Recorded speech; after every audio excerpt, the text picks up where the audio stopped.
श्री राम समर्थ. समर्थांनी एक सुंदर असा बोध आपल्यासाठी प्राप्त करून दिलेला आहे. अतिविचार करत बसणे. प्रत्येक व्यक्ती विचारांमध्ये अडकलेला आहे, परंतु अतिविचार करणे आपल्या आयुष्यात कसं कमी करायचं. मनाला याचा खूप त्रास होतो. मनात जर अनेक विचार येत असतील तर त्या विचारांवर नियंत्रण कसं तुम्ही ठेवाल.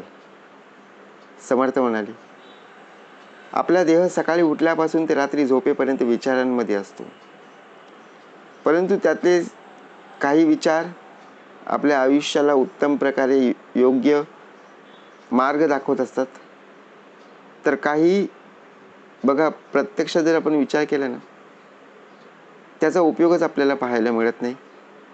मग असं का होतं. विचार तर आपण करत बसतो, मनामध्ये सुद्धा खूप विचार येतात, पण त्यावर नियंत्रण कसं ठेवायचं. प्रत्येक व्यक्तीच्या मनामध्ये योग्य तो निर्णय आपण पाहत असतो. निर्णय घेत असताना मनातून आपण निर्णय घेत असतो. काही गोष्टी सकारात्मक दृष्टिकोनातून पाहायला मिळतात, तर काही गोष्टी नकारात्मक दृष्टिकोनातून पाहायला मिळतात. पण अतिविचार हे सकारात्मक दृष्टिकोन ठेवत नाही. प्रत्येक जण विचारांमध्ये आहे हे मात्र नक्की, परंतु अतिविचारांमध्ये जर देह असेल, जर ते सकारात्मक असते तर त्या व्यक्तीला नक्कीच फायदा झाला असता, परंतु ते आपल्याला त्रासदायक ठरते. प्रमाणात बघा, प्रत्यक्षात जर आपण पाहायला गेलो, एक प्रकारे मर्यादा आहे.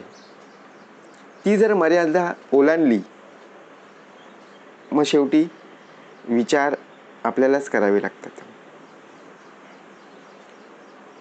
आपल्याला एखादं कार्य करायचंय, ते कार्य करत असताना आपण डायरेक्ट कार्याला सुरुवात करत नाही. डोक्यामध्ये विचार येतात, मनामध्ये विचार येत असतात, आणि त्यानुसार बघा प्रत्यक्षात आपण विचार करत असतो. मनाने विचार करतो की खरंच आपल्याला हे करायचंय. प्रथमतः आपल्याला एखादं स्वयंपाक करायचा आहे. तो स्वयंपाक करत असताना आपण बघा कशी भाजी बनवायची, कशी रेसिपी तयार करायची, काय काय साहित्य लागणार आहे, हे सर्वप्रथम आपण मनामध्ये डोक्यामध्ये आणत असतो. प्रत्यक्षात जेवण तयार करत असतो, नंतर कृतीमध्ये आपण उतरवत असतो. बरोबर आहे की नाही. का डायरेक्ट बघा टोप आणला, भाजी कापली, त्यामध्ये बघा प्रत्यक्षात शिजवली, असं आहे का. नाही आहे. त्यामध्ये सुद्धा प्रमाण आहे. किती प्रमाण असणं फार गरजेचं आहे. टाकल्यानंतर बघा प्रत्यक्षात विचार करणं गरजेचं नाही आहे. एखाद्या प्रमाणात बघा जास्त मीठ पडतं, एखाद्या प्रकारे जास्त भाजी पडते. बरोबर की नाही. प्रत्येक वेळेला कुठल्या ना कुठल्या गोष्टीमध्ये तुम्हाला फरक पाहायला मिळणार. म्हणून समर्थ म्हणाले, विचार कर, परंतु अतिविचारांमध्ये आपला देह जर अडकत असेल तो उपयोग काय. मनामध्ये खूप विचार येतात हो, कारण कोणापासून ते थांबलेले नाहीये. बरोबर की नाही. म्हणून समर्थ म्हणाले, अतिविचार जर आपण करत बसू तर आपलं सुद्धा आयुष्य त्यासारखंच निघून जाणार आहे.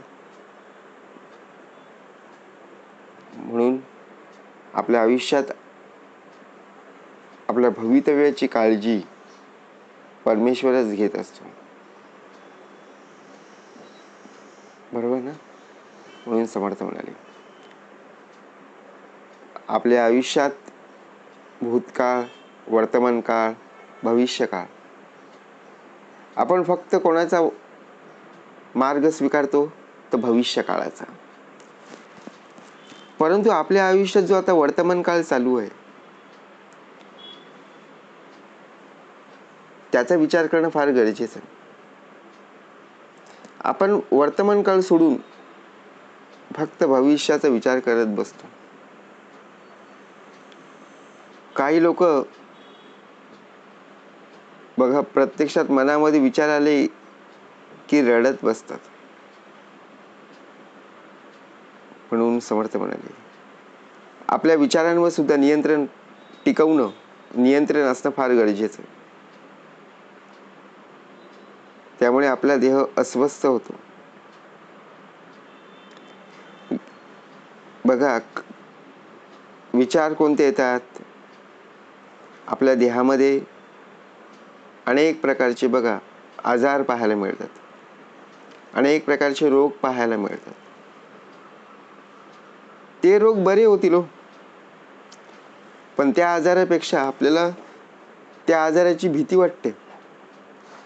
होणारा जो आजार आहे तो बरा होईल, परंतु अतिविचार जर केला ना तर बघा तो रोग सुद्धा बरा होणार नाही.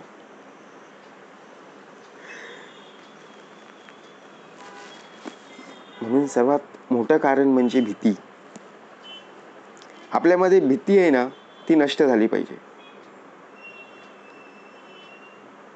यावर उपाय काय? समर्थ म्हणाले, जी गोष्ट अस्तित्वात नाहीये त्याचा विचार करण्याची गरज नाहीये.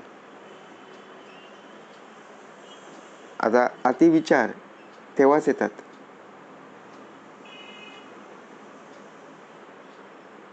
म्हणून समर्थ म्हणाले, काही निर्णय घेत असताना आपण उत्तम प्रकारे निर्णय घेणे गरजेचं आहे. नुसता विचार करून काही उपयोग होणार नाहीये. एखादी परीक्षा द्यायची, एखादा खेळ खेळायचा आहे, नुसता निर्णय घेतला त्या निर्णयाला कोणी विचारणार नाही. परंतु विचार करून बघा, प्रत्यक्षात एखादं काम असेल, एखादी आपली चांगली परिस्थिती असेल, तोपर्यंत आपल्याला ते बघा प्रत्यक्षात जर आपण पाहायला गेलो ना, त्याचा उपयोग कुठे ना कुठे होत असतो. चांगल्या लोकांच्या संगतीत राहिलं तर बघा आपण आपल्या आयुष्यात असाच वेळ फुकट घालवत असतो. म्हणून लक्षात ठेवा, आपली जी वेळ आहे ना ती घालवू देऊ नका. प्रत्येक वेळेला विचार येतील, डोक्यामध्ये येतील, मनामध्ये येतील. मन शांत ठेव, विचार आपोआप नाहीसे होतील. आपल्याला अनेक प्रकारचे छंद असतात. कोणाला सकाळ संध्याकाळ फिरायला आवडतं, कोणाला बघा कम्प्युटर समोर बसणं आवडतं, कोणाच्या हातामध्ये मोबाईल घेऊन बघा तासनतास बसणं त्यांना आवडतं. परंतु आपल्याच मनावर आपणच देखरेख केली पाहिजे. कोणते विचार सतत येतात याचा विचार आपण केला पाहिजे, बरोबर ना? म्हणून समर्थ म्हणाले, येणारे 8 विचार आपल्या सहकार्यांना त्रास होईल असं अजिबात बोलू नका.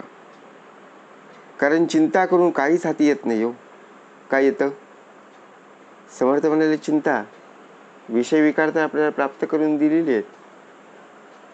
मग विश्वास आपल्यामध्ये असणं फार गरजेचं आहे. प्रत्येक परिस्थिती जगायला भाग पाडत असते, प्रत्येक परिस्थिती आपल्याला शिकवत असते. परंतु आपल्याला जे कमी पडतं ते म्हणजे गरजा, बरोबर की नाही? म्हणून परिस्थितीवर मात करा आणि ज्याप्रमाणे तुम्ही पुढे जाल त्यावेळी बघा प्रत्यक्षात कोणालाही विसरू नका. अति विचारांमध्ये आपला देह अडकता कामा नये. आणि मनाला सर्वात मोठा त्रास हा त्याच गोष्टीमुळे होतो ज्या गोष्टीमध्ये तुम्ही अति विचार करत बसलात. मध्ये मध्ये थांबावं लागलं. कारण का? विचार. कोणते विचार येतात, कशा प्रकारे बोलायचं असतं, कोणत्या पद्धतीने शब्द वापरायचे असतात. म्हणून समर्थ म्हणाले, आपण कुठे ना कुठे प्रवास करत असतो. कुठे बाजारात जातो, कुठे गावा ठिकाणी जातो, अनेक प्रकारचे बघा बरोबर की नाही विचार येत असतात. त्या विचारांना सुद्धा आपल्याला बाजूला सारायचं आहे. व ते विचारांवर जर तुमचे नियंत्रण नसेल तर तुमच्या मनामध्ये अतिविचार अजिबात पाहायला मिळणार नाही. जय जय रघुवीर समर्थ.